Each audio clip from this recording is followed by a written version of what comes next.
اور اسی لیے مرحوم آیت اللہ بہجت سے جب وہ سوال کرتے تھے کہ ہمیں کوئی اخلاقی نصیحت کرے، مرحوم امام خمینی کے پاس بھی آئے کہ ہمیں کوئی معلم اخلاق کی رہنمائی کریں، تو کہا کم میں چلے جاؤ مرحوم آیت اللہ بہجت کے پاس۔ کس نے پوچھا؟ خیبرگان راہبری نے۔ کون؟ جو مجتہد ہے۔ مجتہدین کو اخلاق کی رہنمائی چاہیے تو آیت اللہ بہجت کی طرف معرفی کی۔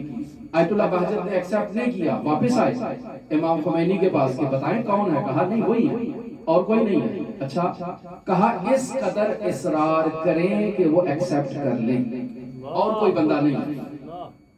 اور وہ آیت اللہ بہجت کہتے ہیں کہ اخلاقی مسائل میں نصیحت کرنا میرے لیے دشوار ہے۔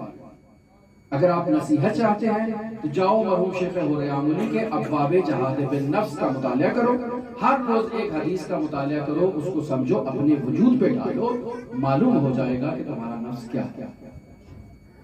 اور پھر اس میں جو رسالۃ الحقوق امام زین العابدین کا تیسرے باب میں بیان ہوا، انسان اگر ان حقوق کی رعایت کرے تو انسان کی زندگی گل و گلزار ہو جائے، نورانی ہو جائے انسان کی زندگی۔